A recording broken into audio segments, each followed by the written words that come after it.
सुप्रभात बच्चों। आज हम कक्षा 11वीं में पथिक कविता जो राम नरेश त्रिपाठी कवि की कविता है। राम नरेश त्रिपाठी खड़ी बोली के कवि थे। उनका जन्म 1881 ईस्वी में उत्तर प्रदेश में हुआ था। राम नरेश त्रिपाठी को उर्दू, संस्कृत, गुजराती आदि भाषाओं का भी ज्ञान था। 1962 ईस्वी में उनकी मृत्यु हो गई थी। तो हम पथिक कविता राम नरेश त्रिपाठी की कविता है, उसी का अध्ययन करेंगे। प्रतिक्षण नूतन वेश बनाकर रंग बिरंग निराला, रवि के सम्मुख थिरक रही है नभ में वारिद माला। कवि नीचे नील समुंदर मनोहर, ऊपर नील गगन है, गगन पर बैठ बीच में विचरूं यही चाहता मन है। कवि कहता है कि प्रतिक्षण नूतन वेश बनाकर रंग बिरंग निराला। कवि कहता है कि आकाश में बादल हर पल नया वेश बनाकर रंग बिरंगे दिखाई दे रहे हैं। रवि के सम्मुख थिरक रही है, रवि सूर्य, नभ में वारिद माला, नभ यानी कि आकाश में। रवि के सम्मुख थिरक रही है, थिरक यानी कि ठिठुरना, नाचना।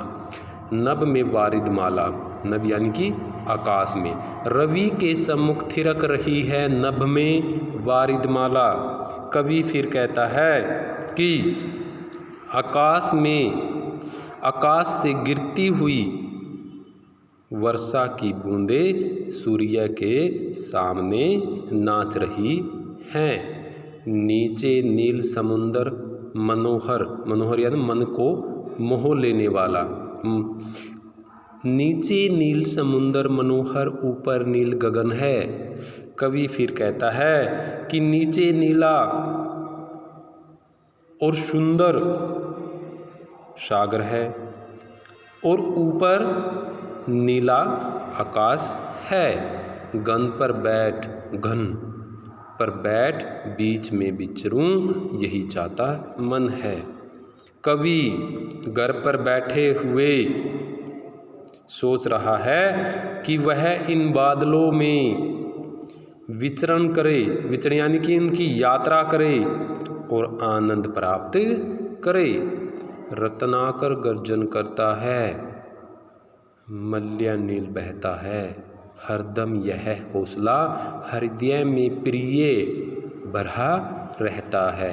इस विशाल विस्तृत महिमामय रत्नाकर के घर के कोने कोने में लहरों पर बैठ फिरूं जी भर के। कवि फिर कहता है कि रत्नाकर गर्जन करता है, मल्य नील बहता है। कवि फिर कहता है कि सागर गर्जना कर रहा है, मल्य पर्वत से चंदन से सुगंधित हवाएं चल रही हैं। हरदम यह हौसला हृदय में प्रिय भरा रहता है।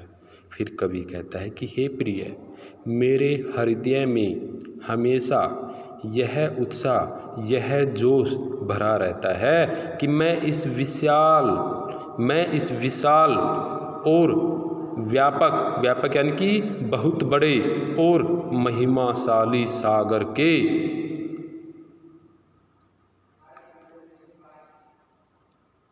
दोबारा से पढ़ेंगे बेटा। ये यहाँ पर सेकंड लाइन, नीचे नील समुंदर मनोहर, ऊपर नील गगन है।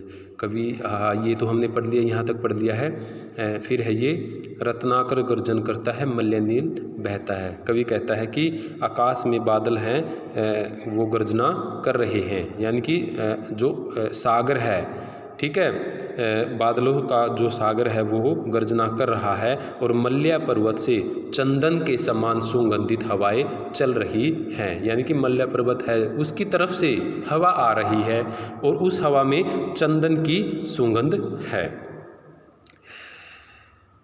हरदम यह हौसला हृदय में प्रिय भरा रहता है। इस विशाल विस्तृत महिमा में महिमा में रत्नाकर के घर के कोने कोने में लहरों पर बैठ फिरूं जी भर के। फिर कभी कहता है कि मेरा मन करता है प्रिय है, मेरा मन करता है कि मैं इस विशाल व्यापक और महिमाशाली सागर के कोने कोने की लहरों को जी भर कर देखूं और आनंद प्राप्त करूं। निकल रहा है जल निधि तल पर दिनकर भीम अधूरा। जल निधि तल समुंदर का पानी, दिनकर भीम अधूरा यानी कि सूर्य, ठीक है, निकल रहा है और उसकी जो परछाई है समुंदर पर आधी दिखाई दे रही है, उसी की यहाँ पर उसी के बारे में बताया गया है। कवि कहता है कि निकल रहा है जल निधि तल पर दिनकर भीम अधूरा। कवि कहता है कि सागर की तली पर उगते हुए सूर्य का आधा रूप दिखाई दे रहा है। कमला के कंचन मंदिर का मानो कांत कंगूरा। कंगूरा होता है बेटे जो मंदिर की ऊपर चोटी होती है, ठीक है, वो गोल गोल सी, वो कंगूरा होता है। कमला किसी देवी के बारे में बताया गया है, ठीक है। कमला के कंचन मंदिर का मानो कांत कंगूरा। कवि फिर कहता है कि इस दृश्य को देखकर ऐसा लगता है कि मानो लक्ष्मी देवी का सोने के मंदिर का गोल गुंबद हो। लाने को निज पुण्य भूमि पर लक्ष्मी की ऐसवारी, और उसे देखकर ऐसा लगता है कि लक्ष्मी है वह इस धरती पर,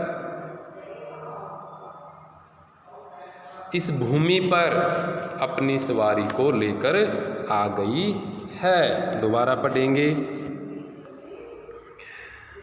लाने को निज पुण्य भूमि पर लक्ष्मी की ऐसवारी। फिर कभी कहता है कि मानो लक्ष्मी की सवारी पावन भूमि पर आ रही है। रत्नाकर से निर्मित कर दी स्वर्ण सड़क अति प्यारी। फिर कवि कहता है कि सूर्य की सुनहरी किरणें सागर के पानी पर फैली हुई बड़ी ही आकर्षित लग रही हैं। निर्भय दृढ़ गंभीर भाव से गरज रहा सागर, और जो सागर है वह निडर होकर दृढ़तापूर्वक गर्जना कर रहा है। लहरों पर लहरों का आना सुंदर अति सुंदर है। फिर कवि कहता है कि जो सागर की लहरें हैं एक दूसरे के ऊपर वो गिर रही हैं, एक लहर दूसरी लहर को दबा रही है, उसके ऊपर आ रही है। यह दृश्य देखकर सुंदर और बहुत सुंदर दिख रहा है।